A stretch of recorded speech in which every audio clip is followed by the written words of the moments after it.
Lake Ontario, I would say very infrequently. The Adirondacks, some people use the Adirondacks as northern New York. I'd say we're over northern New York, and we'd be, fairly close to Fort Drum. So typically we would not be over the actual Adirondack Park. We would be over the Black River Valley and the areas north of that and adjacent to the Fort Drum Range. Would people be able to see these flying around, or would they be too high? Well, I think for reference, both for noise and for visual signature, think of a turboprop commuter airplane, a rather small one, and think about that above 18,000 feet flying by. Very unlikely you'd hear it, and I guess if you're looking right in the right area, you might be able to see it. Obviously, you'll be able to see it here in the traffic pattern at Fort Drum, taking off and landing, but because of current FAA restrictions, when we're outside of the restricted area, we will be above 18,000 feet, so I would say no, it's going to be fairly undetectable. This would be not really visible from that altitude. Yeah, that's right. I wouldn't think so. Maybe somebody with sharp eyes picking that up, probably not.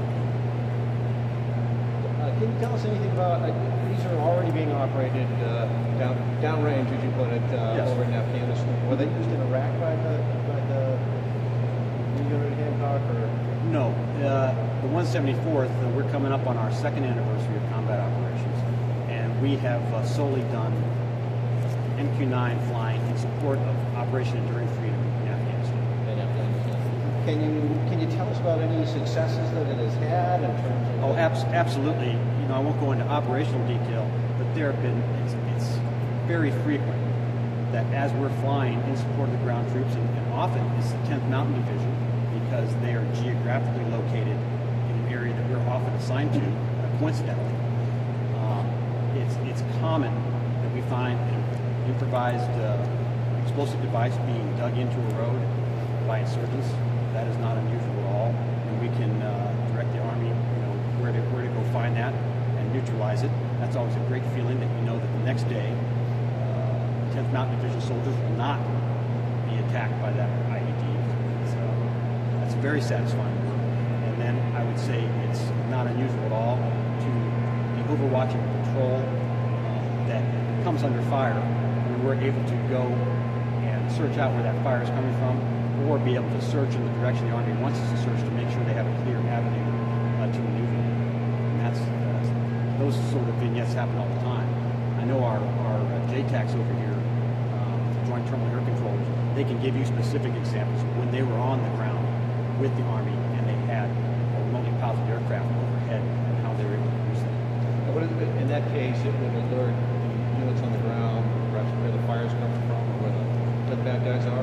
They've got a camera in the sky, so we can look. Since I've been flying, there was a time, and I'm one of the least experienced pilots in space, but in the short time I've flown, we were asked to pick up and escort a patrol that was walking back to their fire base, and I was directed where to find them, and I had the camera on them for about 10 seconds, when all of a sudden they all started firing over a mud wall, and then we were able to run that camera out and then see the two insurgents were firing at them from an agricultural building. And now we've located exactly what's happening. Their higher headquarters back in the Tactical Operations Center can see exactly what's happening. They know down to within several meters exactly where their friendlies are and what kind of support.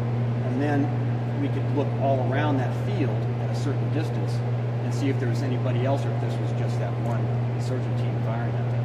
And as you might imagine, they were very happy to have that information. Can I ask what happened to those two insurgents? We monitored them. The friendlies were very close to the insurgents, so we did no attacks on them. And our friendlies were getting close to the base and low on ammo, and we concentrated on getting them safely back to the base. Does the role include, or hasn't included yet, actually attacking, using the weapons on this, or has it been more reconnaissance?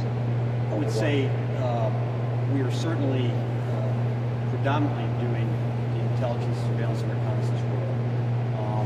I would estimate that for every 100 hours of doing reconnaissance work, we probably do an hour or half an hour of actual munitions attacks. What we would call kinetic attack. We're employing our munitions. In some months, it's a lot less than that. have been deployed Yes. by the 174? Yes, and we operate, when we do that, we operate under the same rules of engagement of any armed aircraft in Afghanistan and follow those exactly as if we were flying an F-16 or A-10. We expend munitions at the request of the ground unit to support soldiers on there. Are these flying every day over there? Is the people at Hancock every day flying? Yes. Every day? Any way you can give us a number on how many flights since you started the combat operations? How many flights? Well, like I said, we fly every day. I can tell you that we have already done thousands of hours of flying over Afghanistan in the last year, several thousand. Are there any other places in the country the FAA has allowed aircraft like this to fly? Yes, and under the same sorts of rules. You have to be able to get into airspace. Currently, the rule is you have to be able to get into airspace that is exclusive. In other words, a place where other aircraft cannot go on their own navigation. That's why restricted area in general, or above 18,000 feet in general. So in Southern California, in Nevada, in New Mexico are some examples of ranges, and then there's in North Carolina. It used to be a couple of places, now it's many, and in a few years it'll be dozens of places. Will there Just one more question. Yeah, then we got to get going. will these be flying out of Hancock at any point? That's an excellent question. We are going forward with coordination to try to satisfy FAA requirements to fly out of Hancock, but those are much more stringent to fly out of a commercial airport with civil commercial traffic. So we are at least a few years from being able to achieve that. Thank you. Thank you.